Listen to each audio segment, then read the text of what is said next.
welcome to the deep dive. Today, we're going to tackle something pretty fundamental. What if everything you thought you knew about money, how it works, where it actually comes from, who controls it, what if that picture was, well, wrong? It's a fascinating question to start with, really, because for, decades, a lot of mainstream economics has sort of sidelined money, hasn't it? Yeah, it feels like it gets absorbed into jargon, like interest and prices, and you lose sight of what money itself is doing. Exactly. It's almost treated as an afterthought in some of the big models. Right. So our mission today is to dive into some, frankly, groundbreaking ideas from authors Matt Sekerke and Steve H. Hanke. They're really challenging the standard playbook on monetary economics. They definitely are. We're trying to move past that old view of money as just this neutral thing that helps trade, or thinking central banks are the only game in town for policy. No. We want to pull out the key insights from their work, give you a shortcut, really, to getting up to speed on the surprising facts about how money gets created, the roles banks and governments actually play, which are often overlooked, and, some pretty bold ideas for maybe fixing the system. And that starting point you mentioned about money disappearing, they argue it's literally happened in a lot of modern economic thinking. Okay, disappearing how? Well, take the big macroeconomic models, things like DSGE models, dynamic stochastic general equilibrium models. Right, the complex ones. Yeah. They often explain economic ups and downs, mostly through things like, say, shocks to technology or changes in what households prefer. Money's actual influence. It tends to get downplayed, almost becomes invisible in that framework. So if those models are the main tools, but they sideline money, what are we missing? What kind of blind spots does that create when we think about, say, financial crises, or what policymakers should actually do? That's a huge part of their critique. Think of DSGE models like these incredibly detailed blueprints for the economy. But the authors argue the blueprints often forget the actual plumbing of the money itself. Huh. It's like they assume the economy runs on pure theory, preferences, technology. They often treat the economy as a real system where prices and wages adjust smoothly. Which it doesn't always feel very real-like. Exactly. And to even get money to have some effect in these models, they often have to add assumptions like sticky prices or sticky wages. Which the authors call stopgap theoretical devices. Basically, patches to make the model fit reality a bit better rather than rethinking money's core role. Got it. So their project is to bring money back to the center stage. They take the old quantity theory of money, money supply affects prices as a starting point, but then update it for how finance actually works today. Right. And this leads to a really crucial point they make, challenging that received wisdom. They argue very strongly that money is not neutral, not in the short run, and maybe not even in the long run. Yeah. Not neutral. Okay, that's a big claim. For anyone who's always heard money is a veil, it doesn't affect real things long term, what's the kind of evidence they point to? How does money leave lasting fingerprints? Well, they argue it profoundly shapes growth, inflation, asset prices, think stock markets, housing bubbles, and crucially, it doesn't affect everyone or every sector the same way. So it's uneven. Very uneven. Think about booms and busts, maybe in tech or real estate, or why some industries seem flush with cash while others are starved. They'd argue you often need to trace the flow and creation of money to understand that, not just look at technology changes. Okay, that makes sense. And this connects directly to something you mentioned earlier, a really radical idea about how money actually gets created. Yes, the role of banks. Forget the textbook story, right? They talk about the patent facts, like the undeniable reality that banks do not just lend out money that people have already deposited. They aren't just matching savers with borrowers. That's the core counterintuitive insight. Banks, when they make a loan, actually create new deposit money. It happens out of nothing, essentially through a bookkeeping entry. Can you walk us through that, like step by step? Sure. So you go to a bank for a loan. Let's say it's approved. The bank simply credits your deposit account with the loan amount. Poof. New money exists. That's a new liability for the bank, your deposit, balanced by a new asset, your loan. And that money I just got. That deposit money enters circulation as you spend it. And it stays out there, circulating in the economy, until the loan principal is eventually repaid. Repaying the loan effectively destroys that money. Wow. So when I got my mortgage, the bank didn't, check its vault for other people's savings. They just typed numbers into my account. Fundamentally, yes. They created a claim. The constraint isn't pre-existing funds. It's more about regulatory capital, profitability, and whether you're deemed creditworthy, whether your loan is a bankable project. So my bank isn't just a piggy bank. It's more like a licensed money creator. That really changes how you think about savings and investment, doesn't it?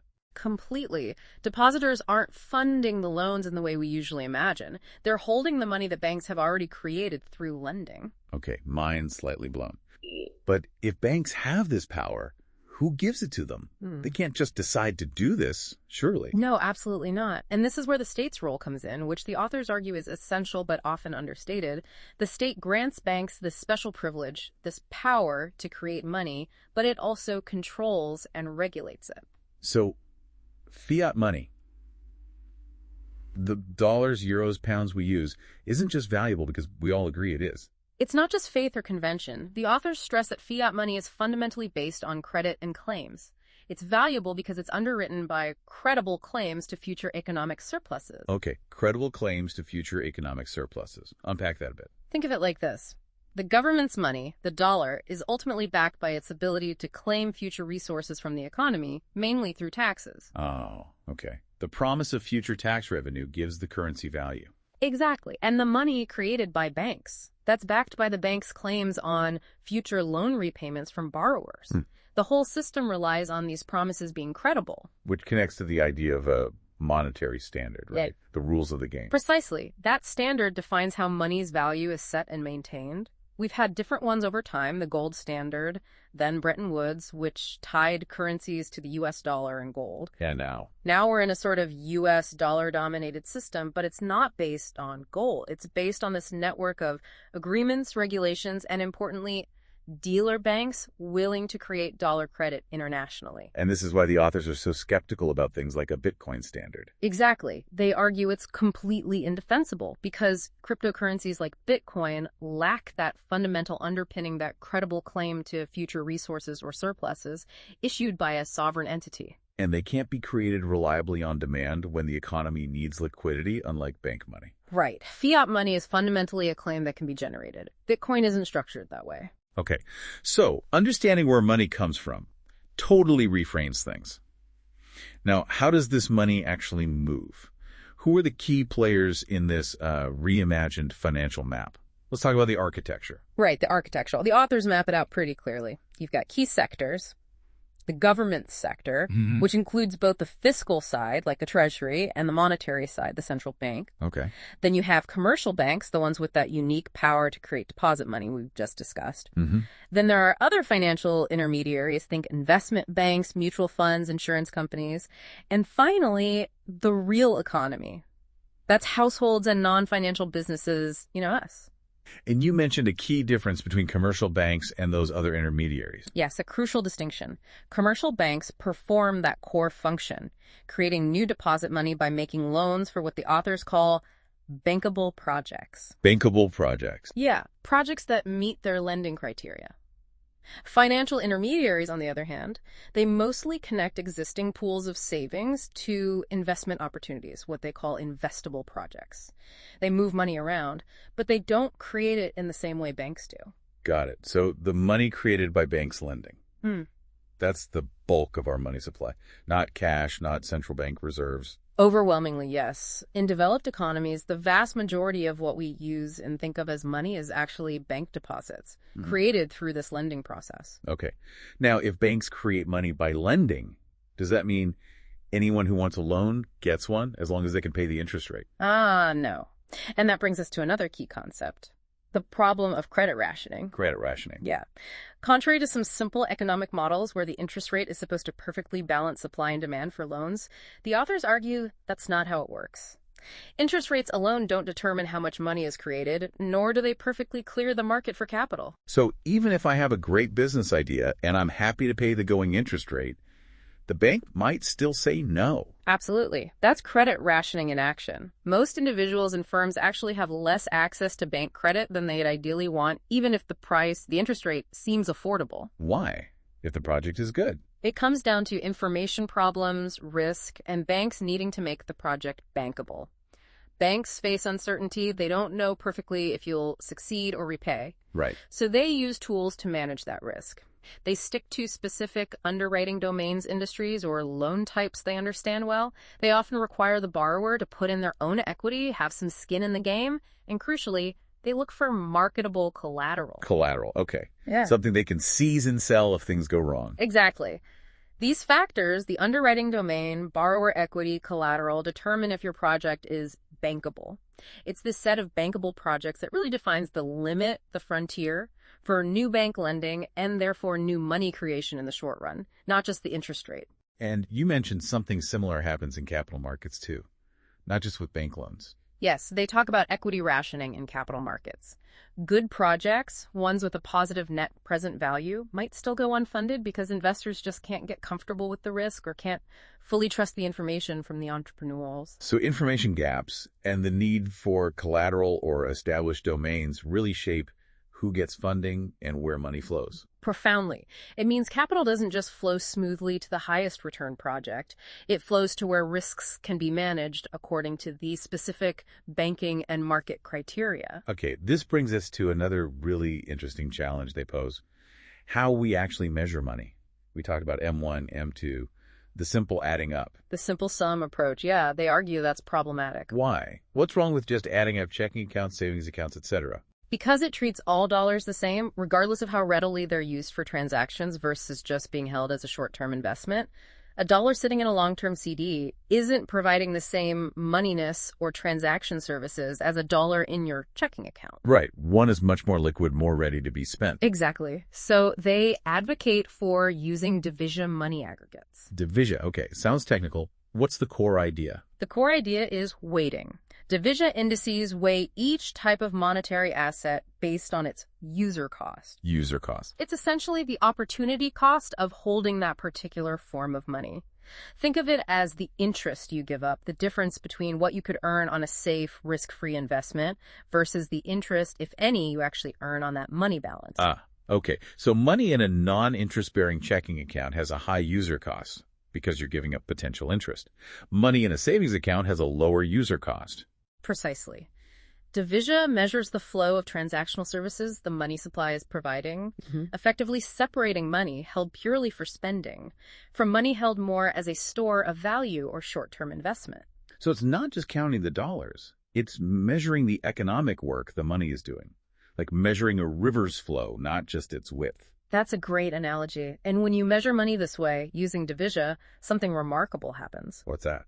Money demand, how much money people want to hold relative to their income or spending, actually appears quite stable over long periods, much more stable than when using simple sum measures. And why is that stability important? It's crucial if you want to conduct monetary policy based on controlling the quantity of money. If the demand for money is stable and predictable, then controlling the supply should have predictable effects on the economy, like on inflation or nominal GDP. Okay.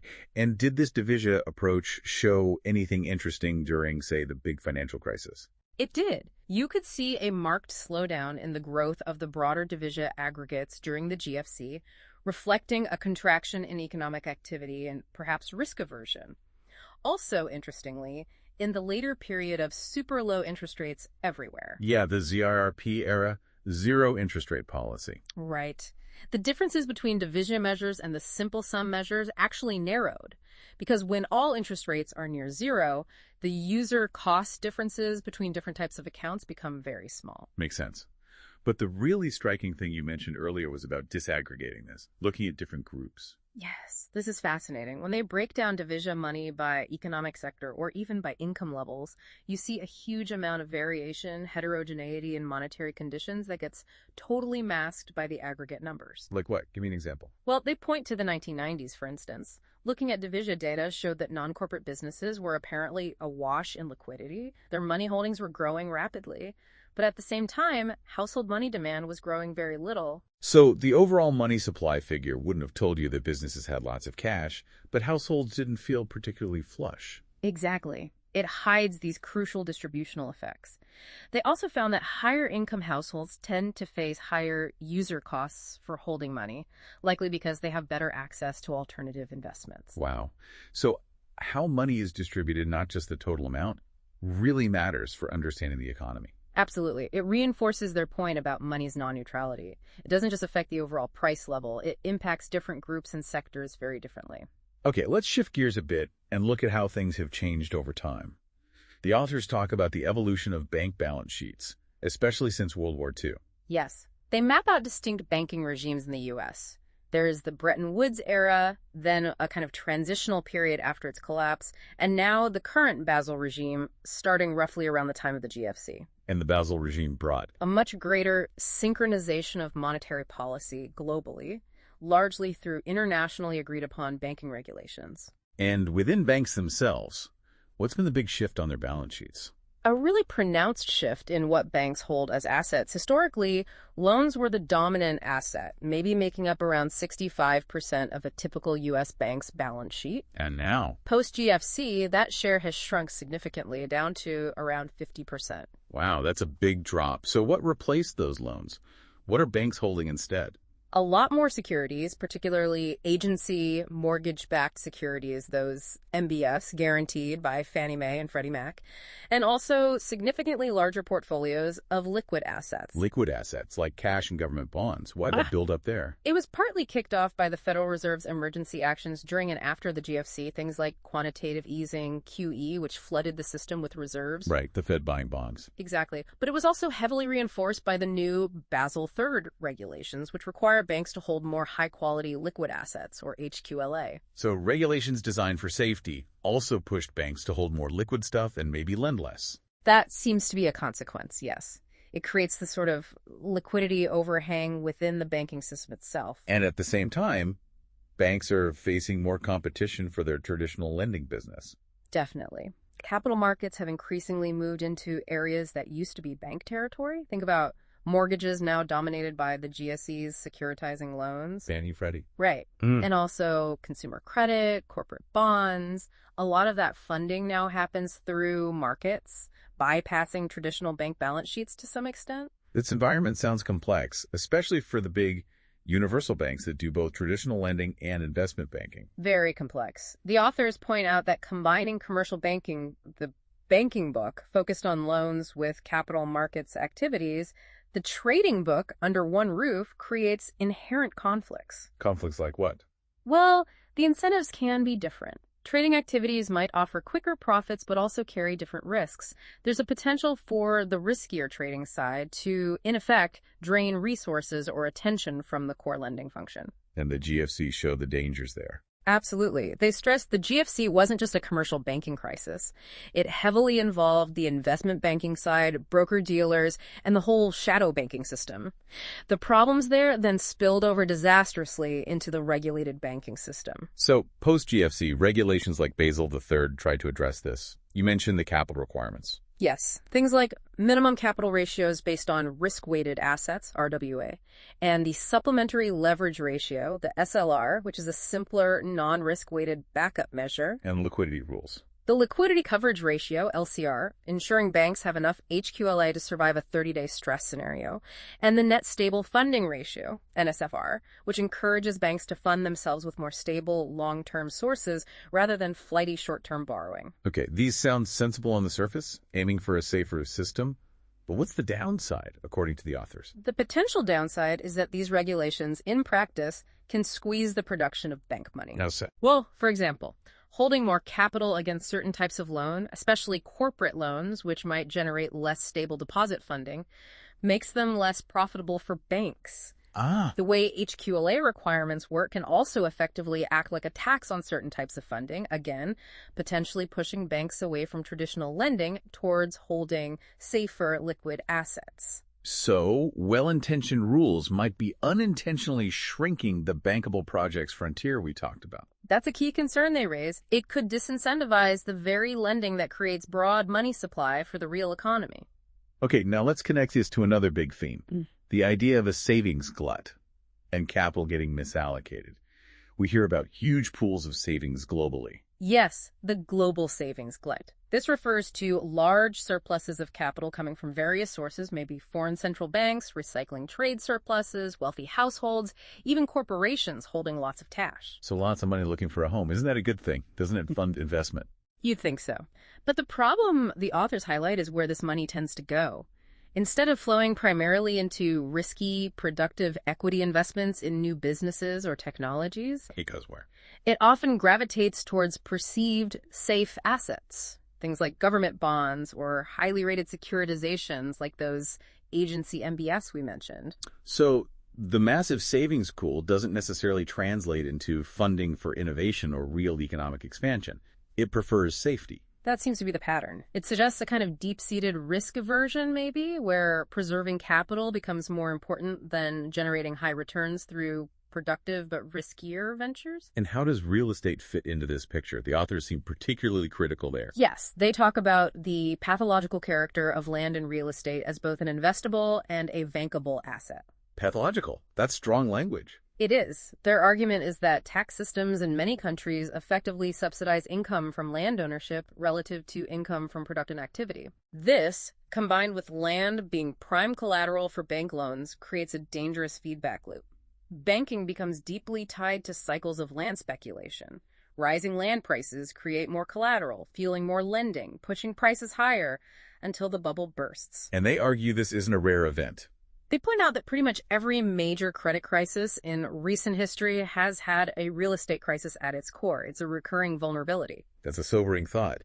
Is there also a sense that maybe technology itself is changing the landscape, creating fewer bankable projects? That's another interesting angle they explore. Think about the modern economy. So much value is tied up in intangible assets. Like software, patents, brand value, data. Exactly. These things are incredibly valuable, but they're notoriously difficult for banks to accept as collateral compared to, say, a factory or a piece of land. So even if a tech company has a brilliant, valuable idea, it might struggle to get traditional bank financing because its main assets are intangible. It could be harder, yes. It might not fit the traditional bankable project mold that relies heavily on tangible collateral. This could further push financing towards capital markets or towards established firms with physical assets. Okay, so we've painted a picture of a system with some deep-seated issues. Money creation misunderstood, questionable measurements, regulatory side effects, capital misallocation. Where do we go from here? The authors propose some pretty significant changes, right? A new operating model. They do. They lay out several bold proposals for, as they put it, rewriting the rules. Let's start with monetary policy itself. They advocate for a neutral monetary policy. What does that actually mean in practice if it's not just about tweaking interest rates? Neutrality, in their view, means moving away from the current focus on the central bank managing short-term interest rates. Instead, they propose a broader quantity-based approach. Quantity-based, focusing on the amount of money. Yes, but crucially, also its distribution. The goal would be to manage the growth of the money supply, probably using those division measures we discussed, in a way that minimizes distortions across different sectors of the economy and different income groups. So, trying to ensure money flows more evenly, preventing those situations like businesses being awash while households are starved. Exactly. The ideal is for monetary policy to be neutral in the sense that it doesn't artificially favor certain activities or groups over others, allowing the price system to allocate resources more efficiently. Okay, that's a big shift in thinking. What about bank regulation? They clearly think the current system has problems. Yes, they propose some specific fixes. One key idea is about how bank capital is regulated, those risk weights. Right, risk-weighted assets. Instead of basing risk weights primarily on potential losses in a downturn or stress scenario, they suggest incorporating the actual profitability of different types of bank lending. This is based on work by Glasserman and Kang. Profitability, how would that help? The idea is that profitability reflects the economic value a loan is creating. If a bank is consistently making good profits on a certain type of lending, it suggests they're good at underwriting and pricing the risk in that area. Aligning capital rules more closely with profitability could incentivize banks to focus on genuinely productive lending rather than just activities that look safe according to a simplistic risk model. Interesting. So, rewarding successful underwriting.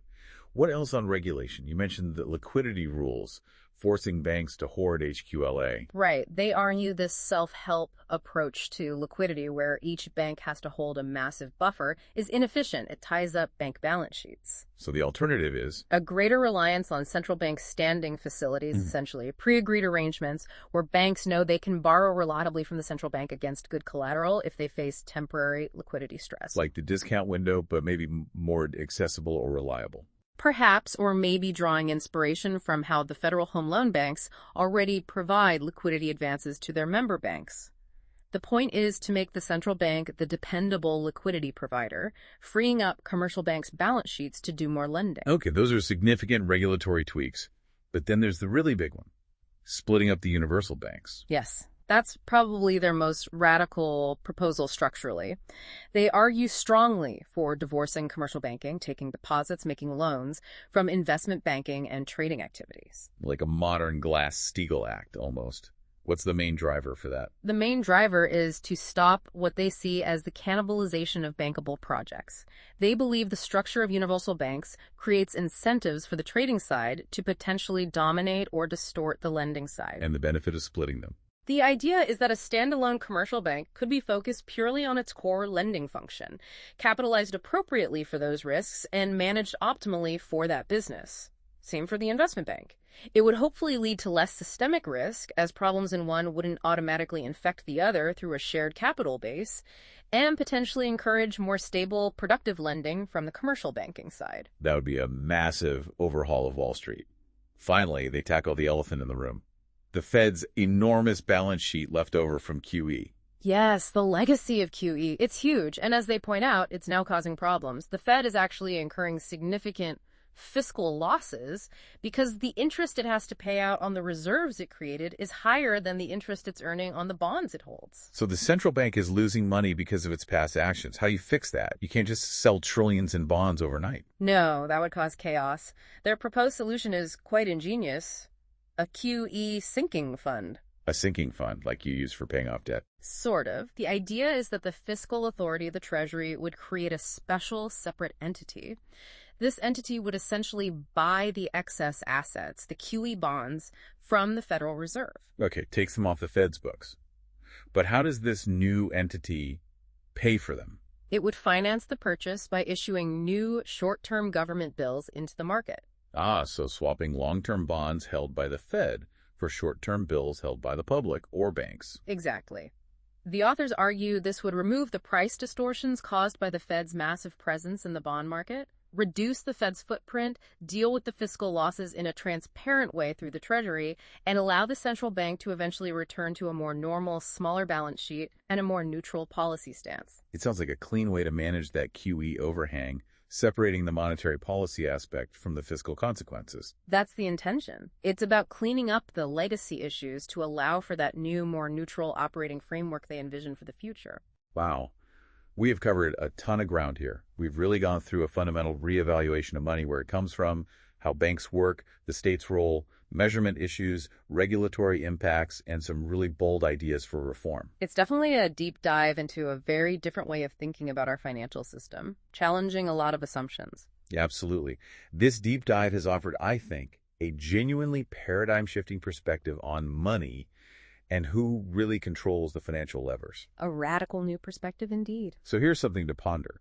If money isn't neutral, if its creation and flow really do shape our economy, our society, often in very unequal ways, what does that imply for how you understand wealth, opportunity, maybe even the whole future of economic growth?